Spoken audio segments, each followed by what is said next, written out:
Hi, this is Renaud Joran, and I'm going to cover the most common compliance requirements for selling electromechanical products in the USA and the EU. And in this module, I'm going to cover the requirements about electromagnetic compatibility and radio frequency. So let's unpack each of these concepts. Electromagnetic compatibility, it's a must. It's a requirement for virtually all electronic products and also a lot of electrical products. Okay, there are two types of requirements here on any device. First, the emissions from that device must not be excessively high, must not be causing interferences or excessive noise that will affect other devices. And number two, should be immune from radiations from other devices, as long as they are relatively low, also, of course. And in the USA, they care mostly about the emissions of radiations. In the EU, they do also care about that, but they also care about the immunity from emissions from other products. Okay, and just for your information, when testing is done in a professional testing lab, it is done in an anechoic chamber that looks like this, that really cuts all the emissions from in or outside of the test chamber. Okay, this is one of the reasons why doing the testing by the book as per the appropriate technical standards is not very cheap. And then RF. What is RF? It's also a requirement from pretty much all governments, I guess. The frequency bands for smartphones is not the same as those for the good old radio, for example. There's different frequency bands. Each type of device is given a certain allowed space, and a device does not comply with government regulations if they are not staying in their band, basically. Okay, that's the idea, the main idea.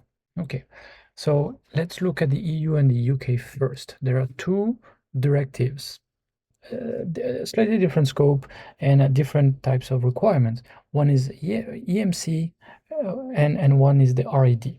Okay, let's go over them. So first, the EMC covers the concept of electromagnetic compatibility, and it applies to all electrical and electronic apparatus that are liable to cause electromagnetic disturbance. Okay, so that's the emission side of it, or the performance of which is liable to be affected by such disturbance. So that's the immunity side of it. Okay, the two types of requirements that I mentioned before.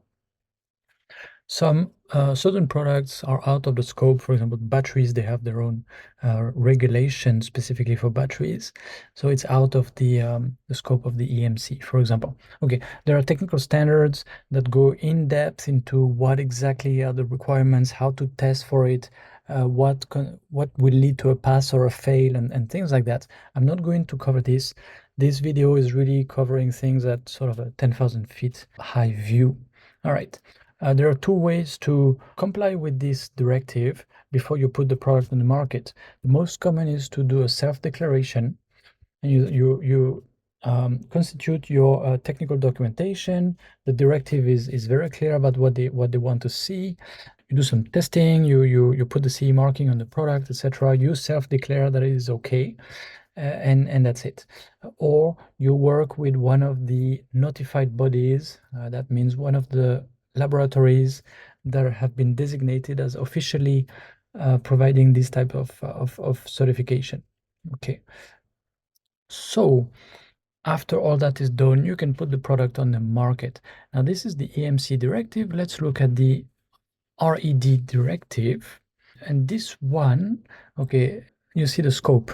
All equipment which intentionally emits or receives radio waves. Okay, so makes use of radio spectrum. It doesn't matter what the frequency is, it doesn't matter anything. Okay, all equipment that does that falls under the scope of the RED. Again, there's technical standards. We're not going to go into this. Again, you can go through the self-declaration route or the certification route with a notified body. It's up to you. And again, it is under the CE marking scheme based on a technical folder, declaration of conformity, and so on and so forth. Okay.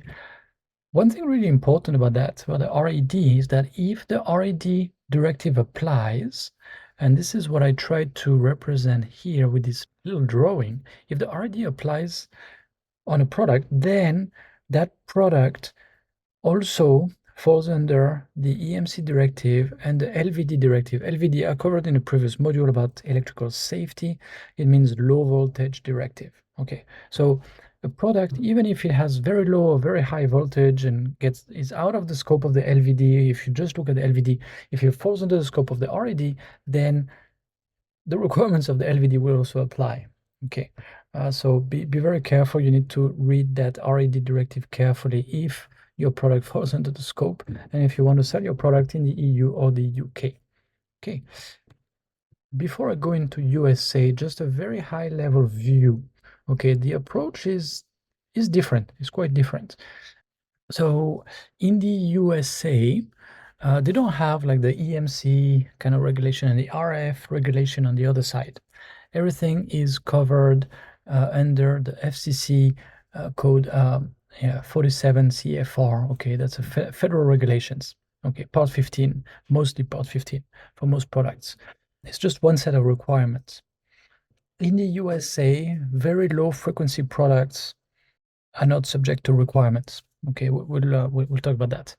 And it doesn't look just at intentional radiators. So if you go back, we go back to RED, it says all equipment which intentionally emits. Okay, so that's in the USA, they call that to radiate intentionally. Okay, that's an intentional radiator. Okay, in the USA, they have a certain types of requirement for intentional radiators and another kind of requirement for non-intentional radiators. And we'll look into this. And generally speaking, the testing standards, well, let's say the bar is a little bit lower in the USA than in the EU. Okay, so let's look at that part of the Code of Federal Regulations. So it applies to all electrical and electronic products with a frequency between 9 kilohertz and 3000 gigahertz. Okay, so that's the band. If your device is lower or higher in frequency, it does not apply. This regulation just doesn't apply. If your product is sold in the USA, so what happens here? What applies? Let's look into this. The product may have to be tested and certified, or a self-declaration with a test report might be okay, or you might not even need an authorization. So I tried to simplify all this and to show this type of flow chart, and I hope I got it all right. I simplified a bit. Okay, so if the device falls into this scope, can be Class A or Class B. Class B is a higher set of requirements, but if it's an industrial product, it could be Class A. Now, a lot of products that are industrial in application, in nature, still try to go with Class B anyway. It just provides better, how to say, reassurance. Okay, now then there's three types of requirements. Okay, if it's just an incidental radiator, no authorization, no worry. Okay, if it's non-intentional, it's what we call a SDOC, Supplier Declaration of Conformity, and it's not super expensive. Okay, but if it's an intentional radiator, then you need a certification and you need to get a FCC ID and so on and so forth, and it's more expensive. Okay, this again is simplified. I hope I did not oversimplify.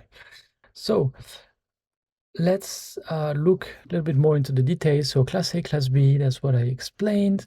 And the product can be intentional. So if it uses Wi-Fi, Bluetooth, and a lot of the other protocols, it is intentional. It emits radio frequency by radiation or induction. It is an intentional radiator.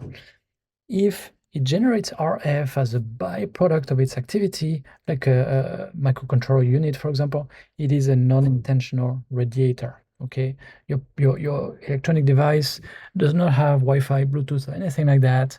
It's going to be non-intentional radiator in general. Okay, and then incidental radiator. So typical example is a DC motor. It can generate some RF, but it's not even designed to do that. It's really yet another category. And in this case, there's really no requirement at all. So let's look first at the non-intentional radiators. As the importer, you need to prepare a SDOC, Supplier Declaration of Conformity. It's not a certification. By the way, intentional radiators with a FCC pre-certified RF module don't need to be certified again, right? If the whole module is pre-certified, then you can go with a SDOC, is sufficient. It's cheaper, it's faster. Of course, if you can, you should try to do that.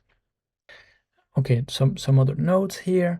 Also, by the way, you need a USA representative if you go the SDOC route. And again, testing lab, no special requirements written black on white. Now let's look at the full certification. This is different.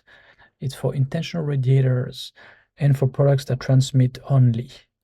Okay, and the process is longer. It's all detailed on the FCC website, and you have to pick one of the FCC recognized testing labs, and in the end, your product bears this type of typical label, okay, with a FCC ID. Each device has an ID number. Okay, a quick disclaimer, all this is based on our experience. We're not lawyers, okay? This is not legal advice. Thank you. I hope this was helpful.